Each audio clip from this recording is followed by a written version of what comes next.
Hello, I am here today with Joe. My name is Danielle Blunt. I am a professional dominatrix and OnlyFans dominatrix who trains kinky subs in my DMs on OnlyFans. And I'm here today with Joe.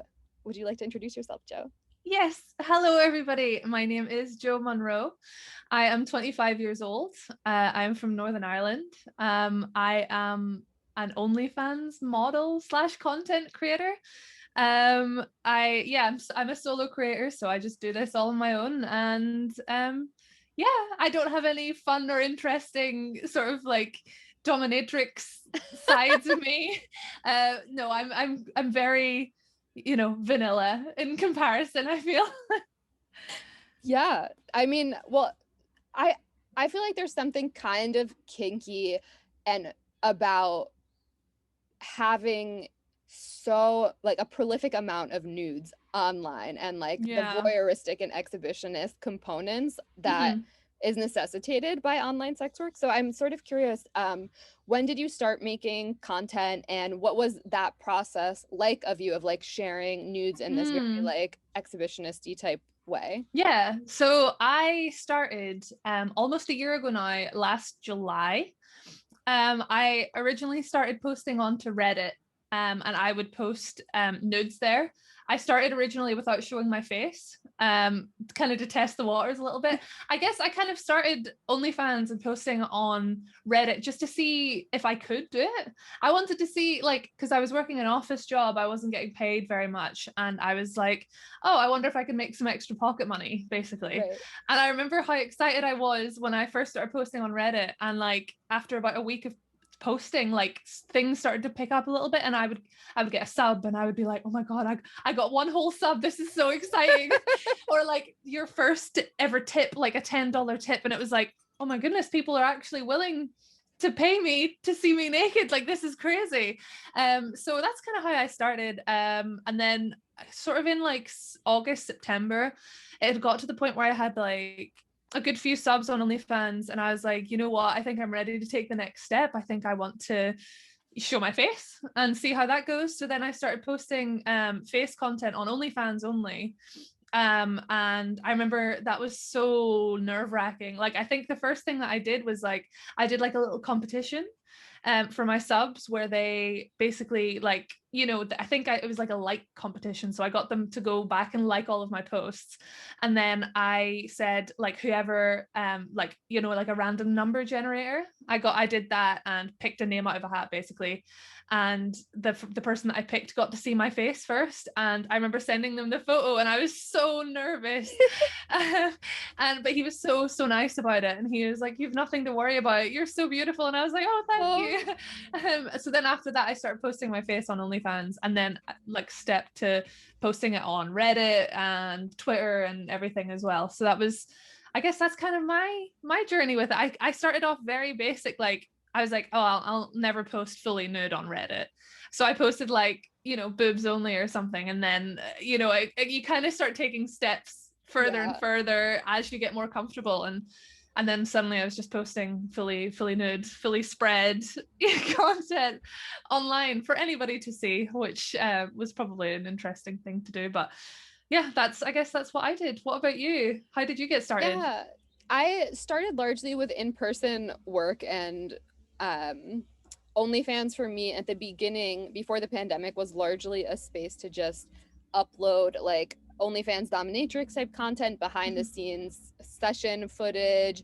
and I've been making clips for years. So it was a place to like send out the clips and share what I had been making and what I'd been doing in my personal life and in the sessions that I was doing. And in the pandemic, when I stopped seeing people in person, it became this like platform for people to sort of come to me to start exploring some of their kinks and their fetishes. So it was what I found really interesting during the pandemic is that I feel like so many people were missing intimacy and physical touch and like just like I feel like a in connection general, as well. Yeah, and like pre-pandemic, I have all these like leaves scattering over me. Like pre-pandemic as well, I feel like we live in a society that's really, that connection is really hard.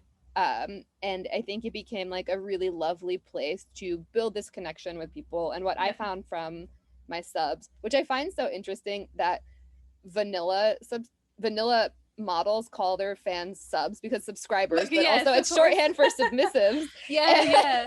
There's and a little bit of confusion there. I was so confused when, like, the first few months of the pandemic, when I was seeing very vanilla models talking about their subs. I was like, how are they finding you? That's amazing. Yeah.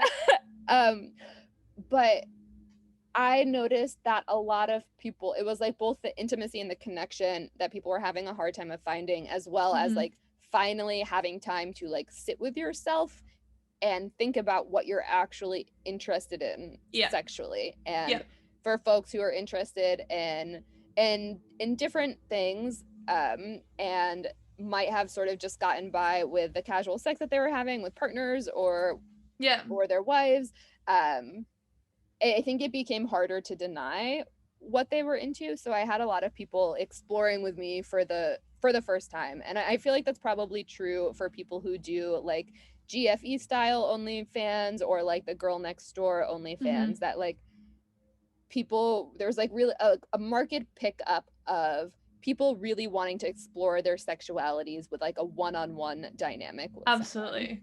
I think that's why OnlyFans became so popular, right? There was, you know, obviously you've got sites like Pornhub or like ManyVids, and that's fine. Like you can find what you need there, but you're not getting the same connection. Like there isn't a one-to-one chat with the model that you've just been watching. You know, I think that's, and I don't know if you get these messages as well, but sometimes like someone will message me and I'll reply, and then they'll reply and be like, oh my God, I wasn't expecting you to reply to me. And it's like, well, this is what I'm here for. I'm here for you to talk to me. I don't, do you find that you get that kind of message a lot as well?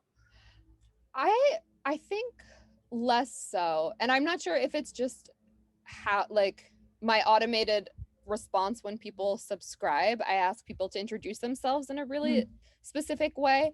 But yeah, people are surprised when there's like a thoughtful response. It's not just like it's not like AI or a bot that's replying. It's like actually you messaging them back. I think that's what's so interesting about OnlyFans, is that so much of porn is free, and like so many of us have issues with leaked images and like all of this bullshit. But what you can never replicate, and what AI will not be able to replicate, is the one-on-one intimacy that you can share with developing a relationship with someone over time. Knowing that there's a human on the other side of the screen who's talking back to you. Like that you can't replace that. Yeah, and I think it's something that's been missing from mainstream porn. I think it provides a more like dynamic and robust understanding of the performer and like what happens on a sex scene, and how like porn shoots aren't necessarily a reflection of the actual sex that most people are having in their real life, and that these positions are just, a lot of these positions are just like largely for the camera angle and things like that. But yeah, what has been like your favorite part of creating content for OnlyFans, and like figuring out your flow, or like what kind of subscribers that you like to have? I think my favorite part is kind of not only just posting like, you know, porn or like solo sort of masturbation or whatever, but it's what I find funny is like sometimes I'll post like little vlog videos and people will like comment and be like, oh, I love this, I love hearing about your day, I love hearing like, so again, it's that connection, it's them feeling like they know you. I think that's been so surprising to me. And funnily enough, another thing I was talking about the other day, like whenever I posted on Reddit, I was posting naked content there, and so I felt like I always had to kind of one up myself on my OnlyFans. Like I always had to go above and beyond to make sure that the Reddit subscribers who'd already seen me naked were getting their money's worth. But now that I don't post any like free naked content online, I found that there's so many people who join my site and they ask me for more clothed pictures, and like that's been so strange to me, because I'm like, are you guys not here to see me naked? You know, so that's been very surprising to me. Or like lingerie pictures or things like that.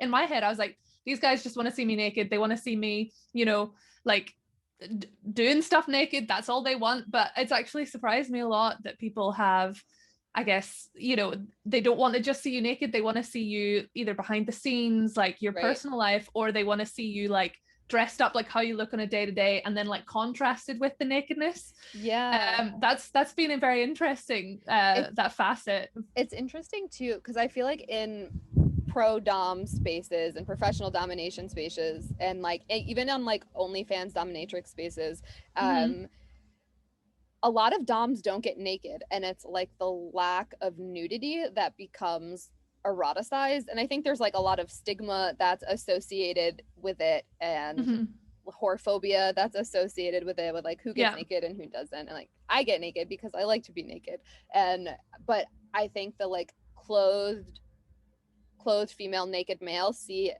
CNFM or whatever the acronym is a fetish where people like really love seeing women clothed while they're nude. And I'm not sure, I think it sounds more like your subscribers are interested in seeing like all facets of Joe, but I think that that's an interesting thing too, like the power dynamic and vulnerability of being nude in front of someone who is still wearing clothes. And just I feel like clothes can be so sexy. Yeah, they can be, totally. I also like, you know, like short skirts or dresses, like there's something very erotic about that, you know, like a peek of like an ass cheek or like some cleavage, like, you know, it can be sometimes more erotic than just like stripping it all off and being naked. You know, you're kind of hinting towards things. Like I do get it, but it just did surprise me a little bit. Can I ask you a question about your work actually? How long have you been like being a dom basically? Yeah, I was interested in it like my whole life, and I began exploring it at 18. I found like when I was in college, I found like this house of kink that I went to, and they like trained me to be a dominatrix. I like trained as a submissive, and like I was like going to like frat parties one weekend, and then the next weekend I was going to like kinky orgies with like 5-course meals and like couple $100 bottles of wines, and like a submissive making like lavender cookies, lounging on like sheepskin rugs. And I was just like, I was like, this is much more interesting to me than like chugging a 40. Like it became very boring to me very quickly. I found it, and it was just because a friend of a guy that I was fucking was like, your man talks, and from what I hear, you're a kinky bitch. And these people came and gave a talk to my human sexuality class at college, and I think you should know about it. Wow, that's so cool. So you're basically like classically trained. Yeah, that's how I trained. Yeah, like old guard. Like if you read like kink literotica, story of Ode type, like less force, still some abuses of power, like in many spaces of mentorship and places without accountability. But overall I had like a very positive experience, and like took what I wanted from this space. So it was something that I was exploring in my personal life, and then I had like a job in the production unit of a TV show, and was like making not a lot or enough money, and I was like, oh, I can do this professionally. And I realized when I was like 22 that I could make what I made in a month in like 5 hours. And I was like, well, fuck, I can never have a civilian job again. No, I'm starting to feel like that as well. Like, you know, you realize how undervalued you were in your previous jobs. Like, you know, you would spend like 40-hour weeks doing your work, and you would still be getting paid pennies. But now then we have 80-hour weeks. Yeah, well, exactly. You spend a lot. Like I'm never off my phone, honestly. But it feels like, because you're working for yourself as well, like it feels more worth it. Like it's not being skimmed off the top by someone who's like higher up in management. Like it's you're earning your own money. And I think the first time I actually earned my, you know, wage from like I just couldn't believe it. And then whenever I was working in an office, I was like, I'm doing this at the same time. I was just like, no, I can't do this anymore. I need to just focus on one. You put up with way less. Exactly. When you realize you're being like undercompensated. Yeah. For your labor. It's interesting too. I feel like with OnlyFans, I feel like as a dominatrix on OnlyFans, I can like very bluntly, if you will, like direct people to tip in a way that feels like it's compensating my labor. And I'm curious like how you navigate that with your fans as like kind of like a girl next door. Yeah, that's a good question, actually. It can be hard. I find that my tips kind of come in a bit more passively. Like I never ask for them. I think the only time that I've ever like asked for tips of any sort would be for like a campaign. So there was a campaign that I ran for a full length mirror because I wanted to take mirror pictures. Or like I did a campaign for a weighted blanket. I love that. And people, you know, and I had like, oh, anyone who contributes to my campaign, like I'll send you a story. So I write like erotic stories as well on my OnlyFans. I like mostly it's custom work. Yeah. But I wrote like a little story for this weighted blanket campaign. And was then it about the out. weighted blanket? Yeah. I love this. Yeah, this scene was like my weighted blanket arriving and me unboxing it, and then I fell asleep under my blanket, and then like you, the guy who's obviously reading the story, he like comes in and snuggles in behind me, and then we end up having sex. So that was the kind of the plot of the story. That sounds really kinky to me. Does it? I will tell you why if you're interested, because go for it. Yeah. I actually use weighted blankets in bondage sessions because it does something very similar to your autonomic nervous system when you're like willingly confined, like whether it be in like a mummification bag or in bondage with your hands tied behind your back. It often gives the response of like slowing down your autonomic nervous system and like kind of like forcefully putting you into the state of like rest and relax. Wow. And so weighted blankets have a very similar effect on the nervous system that people like who are in bondage feel in like a subspace or an altered state of consciousness through like a kinky DS dynamic, which I feel like also people in vanilla sex, like when it's like very connected and attuned, like can get to that similar like flow state. Yeah. But yeah, I think weighted blankets are super kinky, and I like often will put them over people when they're in bondage, and they just like they like melt back. Yeah, there's something so relaxing about it. I never realized that there was like a kink for that. That's so cool. Yeah. So I love that. Very funny. Yeah. And I also feel like the like partner kind of like sneaking in while like maybe you're sleeping. It's like, yeah. It is like, I feel like so much of this is just my theory is that I feel like as long as you're communicating about what you want and what you like, it's not necessarily vanilla. Like if for me, like kink is about like enthusiastically getting what you want and asking for it and like naming it. And I feel like writing like literotica is such a great way to like share those explore that as well. Yeah, definitely. Yeah. But yeah, sorry, back to your question about the tips. I don't think I ever really ask for tips. Most people kind of just offer it. Mm-hmm. I would love there to be a way where I could be like, tip me, and that would be part of my you know, how I come across, but unfortunately I don't think that would work for me as well as it would work for you, because I think obviously your subs do like being told what to do, so you can get away with that, whereas I feel like most of the people who join my page probably are men who are a bit more like dominant, maybe, and because I would be naturally a bit more submissive. Like I can kind of do a little bit of both, like in my own personal life, but I think I come across more submissive online, and so I get a lot of men who would, you know, be a bit more dominant, so they don't, I couldn't boss them and tell them to I feel like there's like convoluted ways, because I do it mostly for sexting sessions, like, oh, if like I like in order to like continue this exchange, like I need X, Y, and Z. For like, this is what a sexting package costs.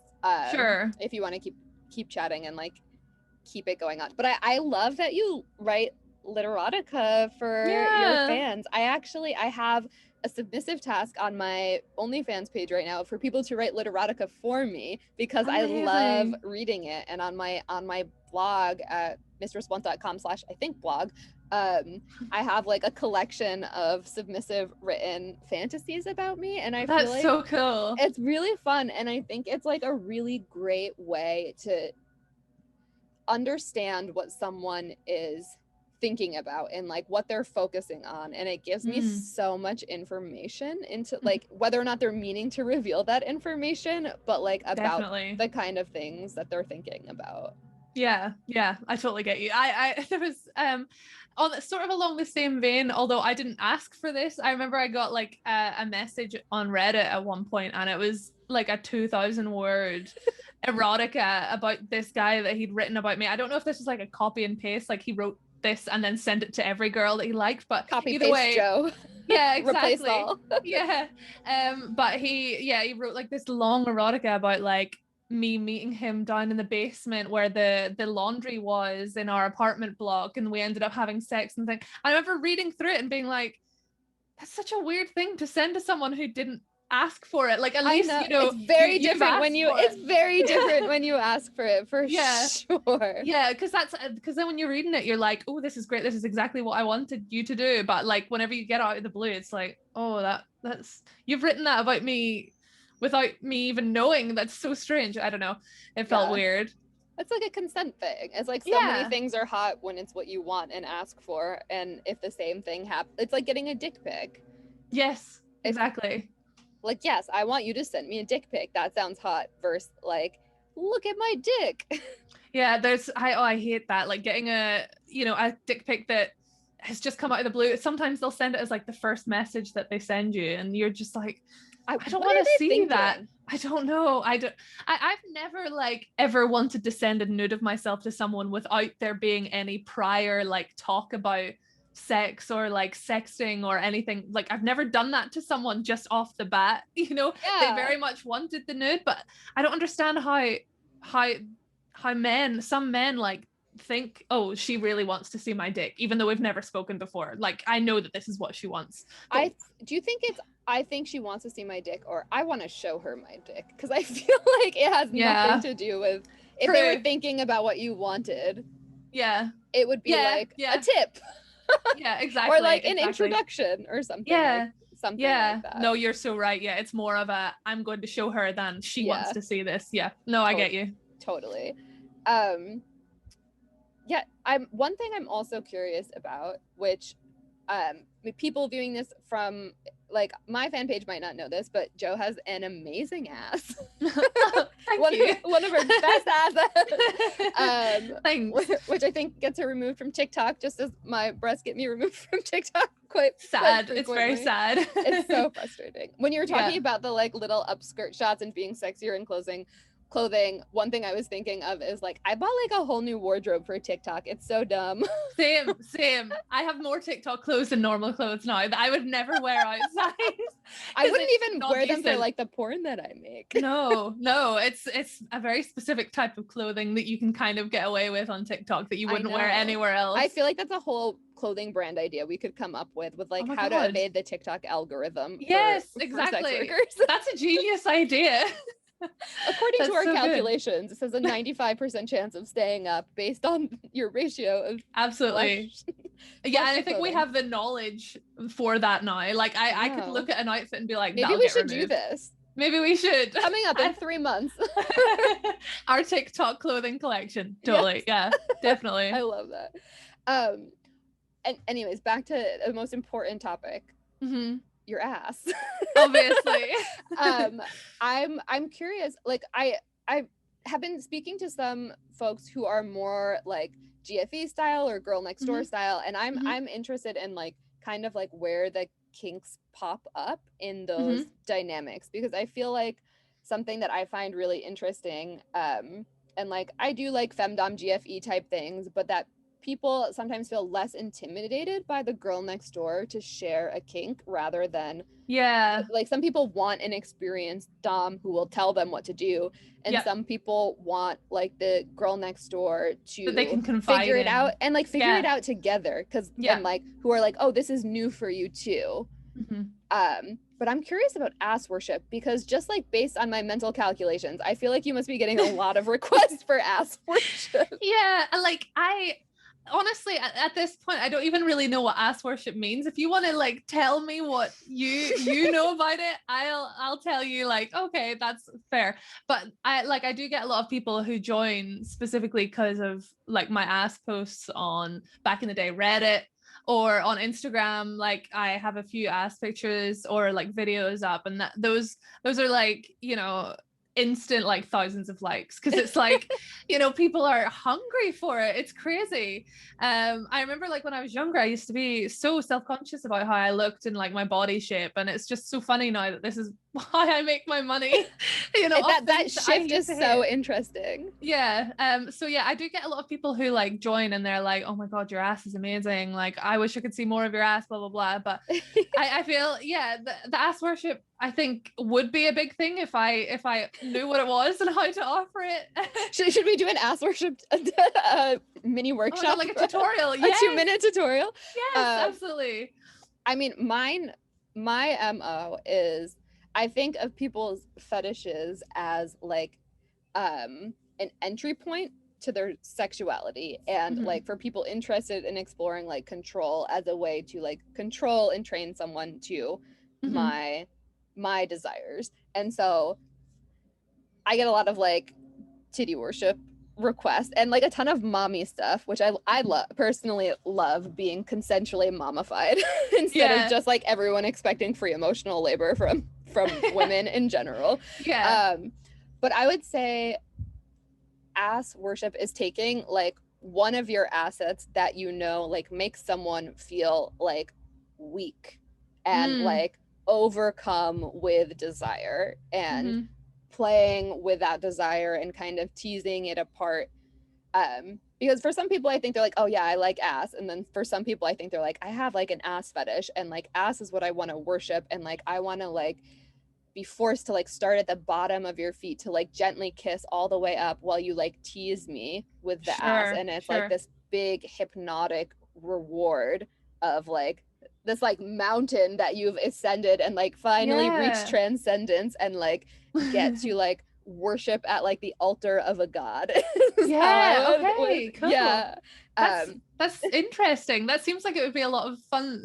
It's really fun because I feel like you get to see people's desire like mount, and I think it's really just like it's like teasing and denial and like making them kind of work for it a little bit. So like I would and like just listening to like what about it that they like, and like face sitting I feel like is also like probably a huge request, and also really hot, and can have like some elements of power dynamics in it too. But I think of it kind of like worshipy type sessions for like any body part. Like I get a lot of foot worship fetish sessions. I have very good feet. Doms always compliment my feet, which makes me feel just like I have like above industry standard. In that, you're like peer-reviewed feet. Yes, my peer-reviewed feet. Thank you. 10 out of 10 Doms agree. Yeah, that's amazing. Yo, you're so lucky. I hate my feet. My feet are so gross. I'm sure people like your feet. I think like that's one thing online sex work has taught me, is like whatever you're self-conscious about is someone else's fetish. Yeah, absolutely. Yeah, no, people do like my feet, which I don't understand. I don't have anything, like I don't have any desire to see feet, so I don't personally understand it. But if they want to like my feet, that's totally cool with me. Like I feel like I didn't think about it until people were like overcome with desire for this body part, and then like I would get like foot massages and I'm like, wow, this is really like sensual and sensitive. There's so many like nerves in my feet, like I really start to understand this. But I think of it just like worship as you would a god, and I think that's what a lot of like worship type body worship sessions are, is like becoming so overwhelmed with the beauty of something that you're obsessed with, and like the distance of like how unattainable it is, and maybe like slowly being able to like crawl closer to getting what you want, and like the beauty and like sublime nature of your ass. I love the way you've described that. I totally get it now. I'm like, oh wow, yeah, okay, I'm there with you. I'm there. That's so cool. Yeah, I feel like it can be so fun to like tease tease things apart and like add layers. Mm-hmm. I feel like sometimes I feel like such a newbie to all of this, because obviously I've only really been doing it for a year. So I love listening to people who, you know, have done this for so much longer than I have all this like expert knowledge. I just want to like drink it all in. It's so good. Drink in the expert ass worship knowledge. Yes, exactly. But I feel like it's something that I've learned, and like I also just feel like so much of like heteronormative vanilla sex is deeply kinky if you think about it. It's just the power dynamic that's expected. Mm-hmm. Like a little hand on the throat, a little bit of a hard fuck, a little bit of a hair pull. Yeah. It's called kinky if I'm doing that to a guy. But not the other way around. That's vanilla sex for most people. Yeah. And they're not negotiating it or talking about it. But I feel like one thing that like I've learned more and more in kink spaces is like any activity can be done from like a top or a bottom or a dom or a submissive experience. So like having someone more dominant like worship your ass as like an act of like care, or like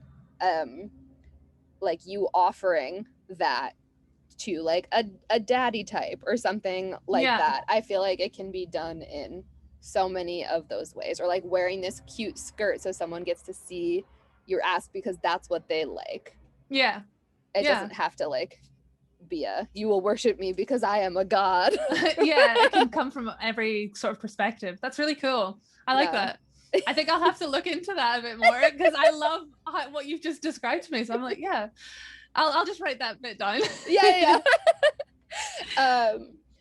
I guess so. I'm curious too, like what kind of kinks have you found people curious about exploring with you as more of like a GFE style or girl next door OnlyFans maker? Whenever I was posting a lot on Reddit, there was a subreddit called like breeding material where I would post a lot, because I've got quite a curvy figure.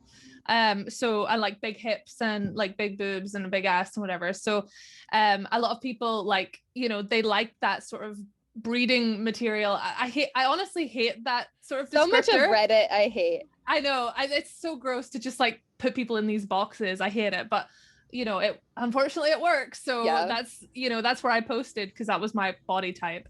So I have a lot of people who like would join my OnlyFans who were interested in that whole like, oh, I want to breed you and like, you know, take you from behind, and I want to do this and all this. So I would get that quite a lot. That would probably be the most common. And then, you know, a lot of my subs would be a little bit more on the dominant side than they would be submissive. I like, there was a guy I remember who joined my OnlyFans. This was around last year. So I was kind of still extremely new to everything. And I wasn't sure where my expertise lay, or like, you know, if I was kind of trying everything was basically what I was doing. And he came to me and he told me that he was like a sissy, and he wanted me to like send him custom pictures of me holding up my underwear as if I'm trying to get him to put it on, and I've never done anything like that before. So I was like, okay, I'll do that. And then there was another guy who asked for a custom video, and he wanted me to send him a video as if I was his female best friend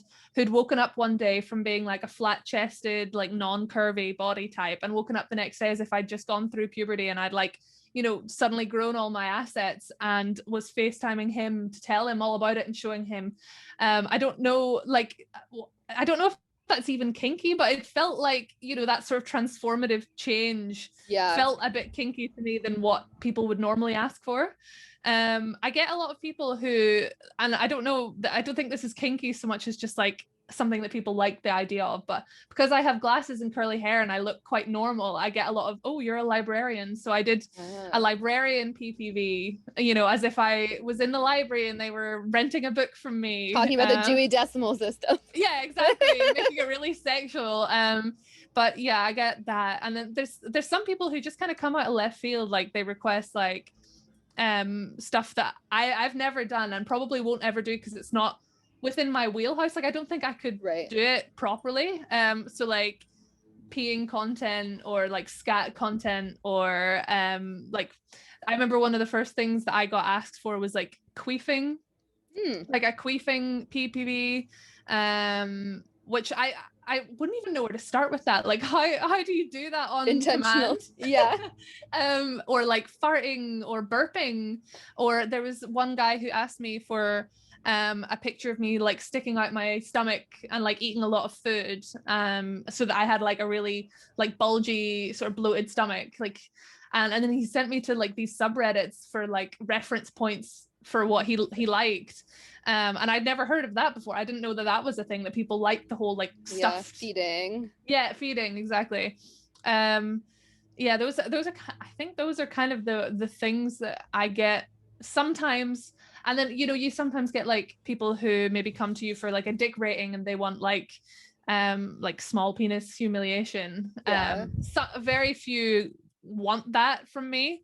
Like most people who come to me and ask for a dick pic, they want like complimentary or, you know, honest but nice sexting. Yeah, pretty much. Yeah, honest but nice. I go for a brutally honest approach. Do you? For every dick rate? Honestly, mostly what I critique is people's lighting and composition. People take horrible dick pics. Like, I don't like. I am a size queen, but like I can also make use of anything. Yeah. So like, and like I don't think like sexuality or genitalia is like it's not dependent on your genitalia. It's just like a very limiting perspective of sex to me. There's so much more that sex can be. So like I think it's rarely like, even in like small penis humiliation clips, I'm rarely like that is physically repulsive, and more so I'm like, you have nothing to offer me in that department. Like, how are you going to compensate for that? Let's move on next. Yeah. But it's usually like, clean up your fucking background, like get some natural light in there, get a better angle. Like, you can do yourself so much more justice than that. Let me teach you how to take a dick pic. Just don't.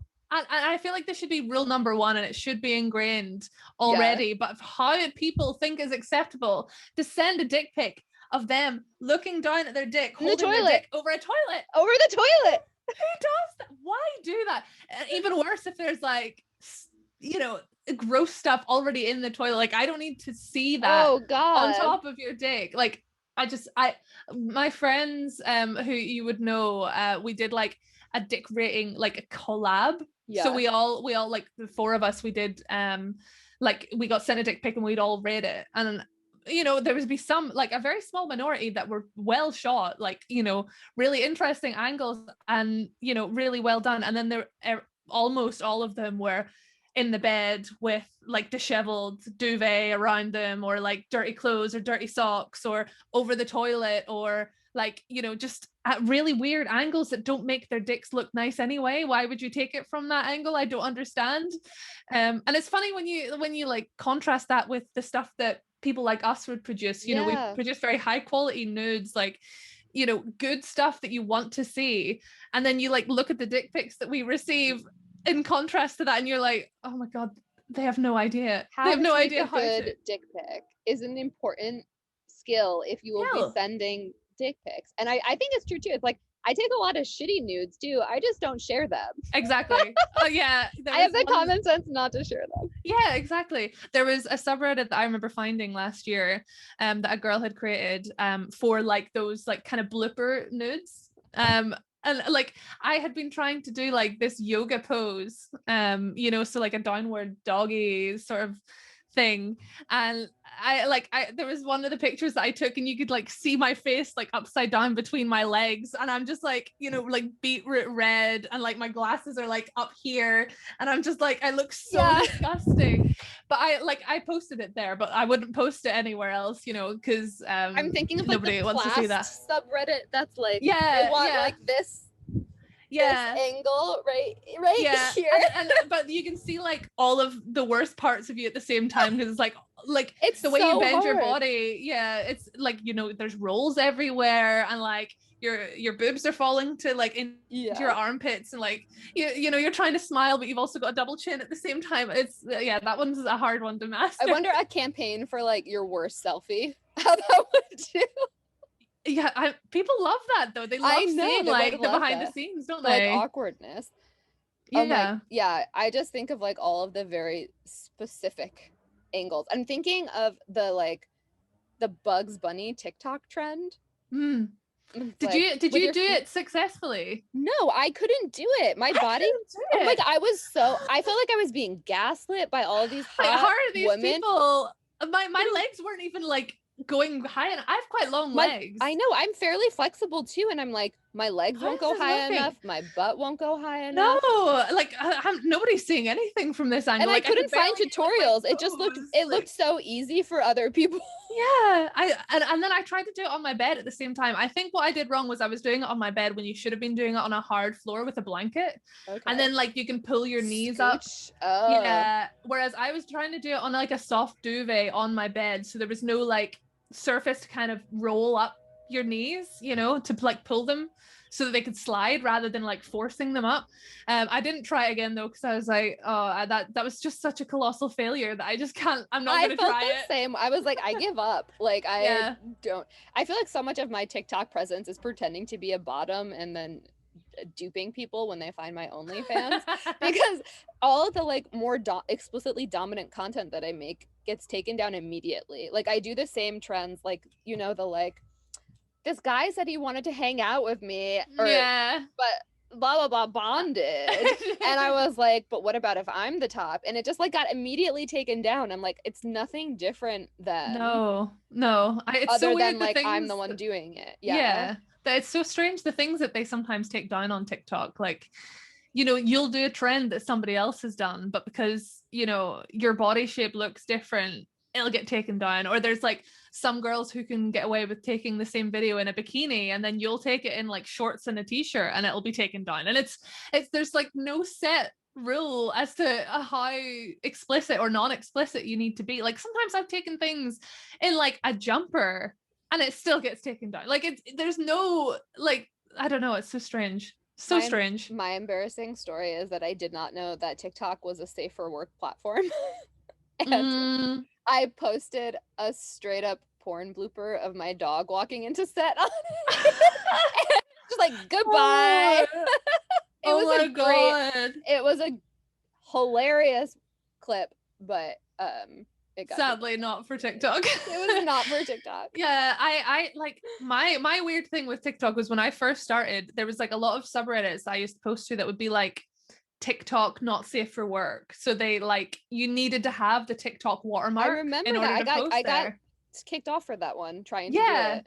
Yeah, so I posted, well, I didn't actually post, I like recorded in my drafts like a naked sort of transition that I'd done, and like posted it to private rather than public. So I was like, oh well, I'm safe, like, you know, it's just private, and immediately deleted account. Like, and I'm just like, does that mean that they're looking through everyone's private videos? They are. And I did this on Instagram too. I was using the camera on Instagram to take a nude, and I accidentally posted it, immediately deleted it, and then 4 hours later I got a warning and like lost like branded content tools and lost my live streaming abilities for a month, and I've been at like 1% visibility for like discovery for like 2 months, and I'm like, is this it? And like I've been building the account, like I had never really thought of it as building an account because I wasn't doing online content. It was just like, here is my content.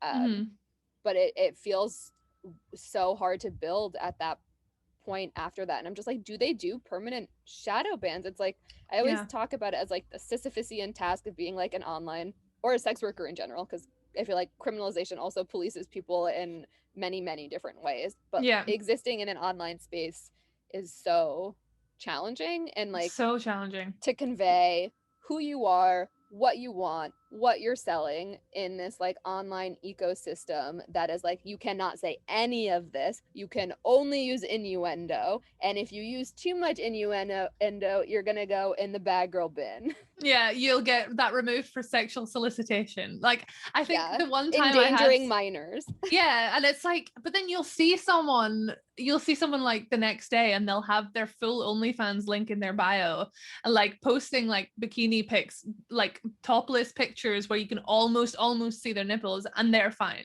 and they have 2 million followers, and you're like, because they're making the platform money. If you're making the platform money, the rules they don't apply. Don't apply to you. Yeah, that's true. It's so so many hoops to jump through, and even then you can still get booted off. Yeah. I do like TikTok more than Reddit though. Yeah, 100%. That's why I don't post there anymore. Like Reddit was fine when it was good, but then after a while I think like they removed all the not safe for work subreddits from r/all. So basically like it wasn't popping up in most people's feeds anymore, and you know you're only being shown to small like people who are subreddit now. Yeah, exactly. So it made it a lot more difficult to be visible. And I enjoyed posting on Reddit at the start. Like I remember whenever I first started doing this, I don't even know how I had the energy, but I'd be spending like 8 hours a day on Reddit alone, like taking nudes, posting them, and like trying to build that up. And then after a while, you know, Reddit kind of shits itself and just decides that it doesn't want to, you know, cater to not safe for work anymore. Yeah, exactly. They hate that whenever you're doing it for the money. They just hate it. They can't fathom that you can enjoy it and also do it for the money at the same time, you know? Or that they should pay for it. Yeah. But it shouldn't be just like given. It's like this like this sense of entitlement. Like I am entitled to your nude body and to make comment on your nude body. Yeah. There was a massive entitlement on Reddit. I think because they already saw you naked. So they're like, well, you've already given me everything I wanted, so why would I pay for anything more? And I think that's such a bad trap to fall into, isn't it? Like where you are constantly having to outdo yourself on your OnlyFans, and that's just no way to live either, because I burn out. It was, and then I would be offering stuff on my OnlyFans account that I didn't necessarily want to offer for just my subscription fee, but because I felt bad that I wasn't offering enough compared to other people, you know, you kind of fall into that trap of comparing yourself and thinking, oh, well, if they do boy girl on feed for free, well, then I must do like, you know, I must try. There's so many different ways to run a page, and I feel like whatever you're comfortable with or works best for you, makes you the most money is the right way to go. Yeah, I agree. Now that I'm kind of doing things the way that makes me feel the most comfortable, I feel comfortable, but also I'm like making the most money that I ever did when I was doing things that didn't make me comfortable. So obviously that's the right way to go, because people can tell when you're comfortable as well. You know, if you're open and you're sharing things openly and you're happy with that, they'll come across so much better than if you're just basically forcing yourself to do it, which obviously doesn't come across well. Yeah, definitely. I was thinking of I had a custom to use someone's name in it, and it was my dad's name, and I was like, oh man, I need to not do this ever again. No, that's horrible. Yeah, no, I couldn't do that. Luckily, my dad's name is so out of left field that I don't think anyone would ever request. No, I couldn't. God help you for doing that. That's horrible. It was very funny. I was like, okay, I'm just gonna go with it and then go to therapy. Yeah. But is there anything else about like of your like maybe like ending with like a little favorite moment from your experience on OnlyFans? I'd love to hear about.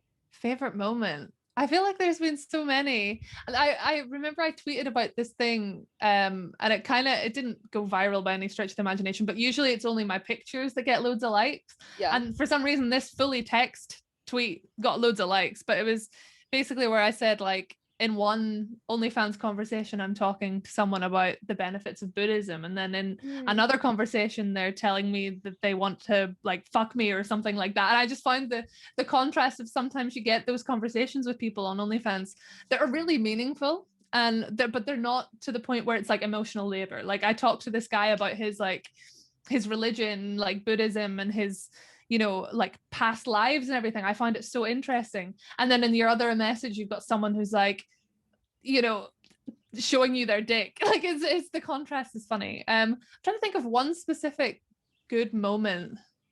What about you? While I think about it, what's your favorite moment? I'm thinking about it too. I realized that this question was going to get turned around on me. I think something that's been really, really sweet is I've been like making a lot of heavy like mommy content, fetish content, MILF content. I've been like turned into a MILF since I was like 18 with my chest. But I think being able to like provide that like care and intimacy in that capacity to people, especially during a pandemic, has been really sweet. And just like seeing like people respond to being like called like a good girl or boy, and just like seeing like how much they needed to hear that has been really sweet. And seeing how people respond to my voice, I think, has been some of the most fun. Do you get a lot of people who are like, oh, you have the best voice? Yeah, I feel like people really like audio messages from me. And I feel like one thing I was thinking about with you is you do a lot of lip syncing on TikTok, and so it's interesting hearing your voice now. But do you get people who are like, oh wow, I had no idea that you had an accent? Yeah, a lot of people are like, you know, I saw you on TikTok, but then I went to your Instagram and I saw on your stories, like, and I heard your accent and I immediately had to join. Yeah. It's so funny how many people are like, oh my God, she's Irish, I need to talk to her. Like, you know, they love it. And yeah, I agree with the audio messages. Like, you'll send out an audio message, or I did my first ever JOI, and you know, people loved it because of my accent, even though I hate listening to my own voice, but they loved it, and that's the only thing that matters. So no, I agree. I'm still trying to think. I think you can get some really wholesome interactions. Like, I have one person who has been subscribed to me since I started, basically, and it's just it's so nice to see his progression. Like, and I follow, he ended up being like one of my moderators on Twitch, and like I spoke to him sort of off-site, and I, you know, developed, I don't know if a friendship is the right word, but we talked outside of OnlyFans, and it was nice to get to know him off that site as well. And then there was like one guy who joined, who found me on many vids, and then I told him that I had an OnlyFans, and he came over to OnlyFans, and he's been there since basically the start as well. And he always, like, every time I post a picture, he'll always send me like a $5 tip, and then like a little cute, like little joke, or like a little fun pun related to the post that he's tipped me on. And it honestly, his messages make my day. Like, those are the best kind of fans, who don't expect like constant conversation or constant attention, but will tip you often and will also like try and make you smile. I think those are the really good ones for me. I definitely agree. Yeah, I love the ones who will tip on every post and send me like a cute thing of like what that photo made them feel. I think it's so sweet. It's so nice, and it's such a difference between them and some people who, you know, join and they expect the world, and you know, they're rude, or they can be like mean, but then you've got like the like diamond in the rough of these people who are just so nice, and you know, obviously just really appreciate you for you and the content you're posting. I think the one favorite thing to come out of OnlyFans for me is like meeting other sex workers through like Discord or through like Telegram, and like being able to speak to so many people who I never would have interacted with before this line of work. And like, I think before I got into sex work myself, that I must have had such a narrow way of thinking about it. And like, you know, I always did support sex work, but I didn't really know what it meant. Right. And it's so interesting to speak to like normal people who have normal jobs, who like obviously don't understand at all. And then you've got like such a broad community of sex workers who like, you know, that you can speak to, and they'll fully understand what you're talking about. It's so nice to have that that space to speak to other people who know exactly what you're going through, or they can give you advice on things that other people wouldn't quite understand. I think that's my favorite part, is meeting other creators, other sex workers through this, and having friendships, and meeting girls as well that I've spoken to for months. And I think that I think that's my favorite part. For sure. That must have been such a sweet experience to get to meet. It was just yesterday. So I met G and Beach Baby, or Daisy, and we just had like a lovely like time just chatting, and like, you know, what we're doing now, where we're just talking about like our own experiences, and having people who just understand. Like, I can't even express how nice that is, especially when you've got family and friends who obviously know what you do, but they don't know like the inside and outs of your brain. There's still so much stigma. Exactly. And it's so nice to just talk to people who get it. Yeah, I love that. And I can't wait for like COVID to clear up, because I've got so many people I want to meet, so many places I want to travel. Like, I'm so excited. But yeah, do you get to meet a lot of people? Like, yeah, I have a very good community of sex workers, and I do like community organizing and sex worker community spaces. And like that's part of why I wanted to start doing this interview series is, or just like conversational series, is because like I miss talking to sex workers. It's like such a unique and special type of relationship that like civilians or folks who don't do sex work don't really understand how to support someone who needs to be supported by community and like in certain instances. And I have a really, really sweet community of doms in New York as well, where we'll do like clothing swaps. We'll like pre-pandemic, we're like meeting monthly and having like a indoor picnic. And it was just, and like talking about our rates and talking about like clients and the things that we see coming up, and like workshopping like where things went wrong with client and things like that, or like how we could have done something better, and doing skill shares. And I feel like so many other industries have that, and because of the criminalization and stigmatization of sex work, it can be really hard to find, and it can be like really isolating and then further stigmatizing. So I'm just like so grateful for sex worker friends and community, and to like be able to have conversations like this. So thank you so much for chatting with me. Oh, no problem. Thank you for asking me. It's been so lovely to speak to you. Yes, same. Unless, do you have any, where can people find you? Okay, so you can find me on onlyfans.com/tallassgirl. You can find me under that username basically everywhere. Twitter /tallassgirl, Instagram /tallassgirl. On TikTok, you can find me on many accounts. My main one at the minute is Curly Irish Gal. Which I feel like, how many TikTok accounts are you on right now? Oh my god, I have 3 that are still alive, and I have 2 that have been banned. So I think if I'm on a total of 5. I'm on my 5th TikTok account now. It's hard to keep track at this point. But yeah, I think those are my main ones. Where else? No, I think that's mostly it. Sometimes I like Twitch stream and YouTube. Like I've got a YouTube account channel, but I don't really use that at the minute. So those are the main places. OnlyFans, like I reply to all my messages and everything. So that's the best place to find me. How tall are you? I am 5'11". A tall ass girl. A tall ass girl. Yeah, it's funny. Like a lot of people have like messaged me and they're like, "Oh my god, I thought you were from Tallass or Tall Ass." Like I did too, from like Tallahassee or something like that. I never, when I made that name, I was like, oh, this is such a funny little username, because I was like, is it Tall Ass Girl or Tall Ass Girl? Like, you don't know. Like I was like, oh, I'm so hilarious. And then everyone's just like, oh, I thought you were from like Tallahassee. No, that's not what it is at all. Tall ass girl. I'm 5'11". It was funny yesterday meeting those other girls because they're so tiny, like they are so small compared to me, and like I gave them a hug and they like came to like here. I feel like there's that meme of like a very tall girl holding a very short girl against the wall. I feel like I need someone to recreate that way or something. Yeah, exactly. But yeah. I love that. And I can be found at onlyfans.com/mistressblunt. All of my links are at bluntlinks.com, and my website, where all of these conversations will eventually be archived after we post them to our OnlyFans, is mistressblunt.com. Perfect.